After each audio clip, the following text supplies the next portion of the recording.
thank you very much for being here. One of the goals is meeting the needs of the whole child.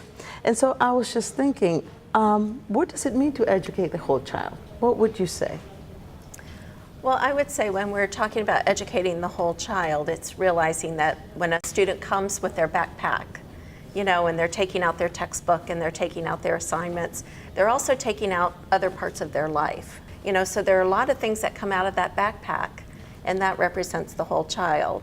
As a school system, I guess we need to concentrate on academics, but if I hear you saying it's going beyond the needs of academic of the child, is thinking more about their emotional well-being, is thinking about their climate in the school. There are students whose needs may prevent them from accessing all of that we're trying to give them. Some of those needs, like being healthy, being safe, a sense of belonging, a sense of being supported, those sorts of things.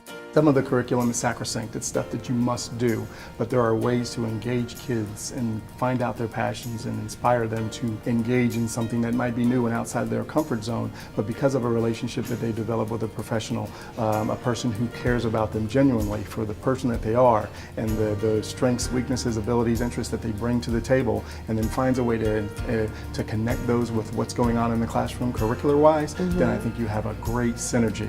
How do I make this child, or how do I help this child find their better self? And as they mature, they will find people with whom they connect, and then they'll gravitate toward areas of study.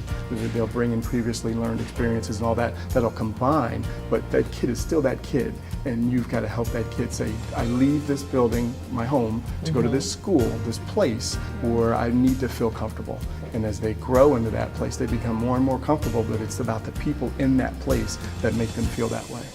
So if I hear you correctly, what you're saying is that we're not just preparing them to be college and career ready, but we're also helping them be better human beings, better citizens, you know, contribute to the community. Quite a challenge, right? Yes, it is. So remember we talked about pleasant and unpleasant emotions? For the social emotional learning, I mean, we have a curriculum, just like there's a science curriculum or a math curriculum or a social studies curriculum, and we go into the classroom and we build skills around learning, skills for how to be a successful learner, emotion management, empathy, goal setting, problem solving.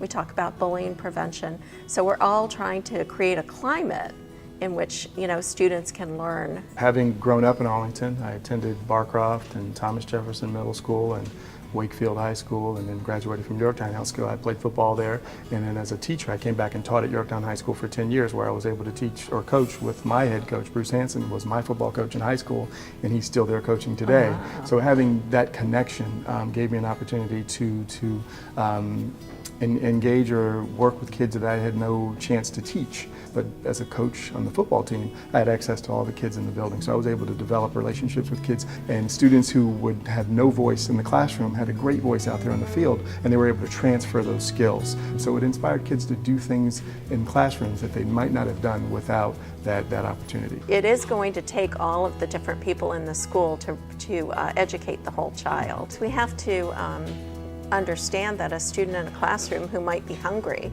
or came from an unsafe environment in the neighborhood is going to have trouble accessing, you know, what they're hearing.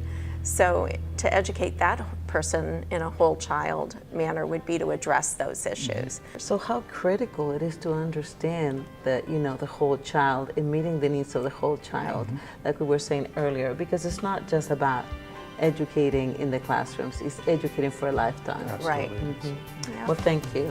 You're welcome.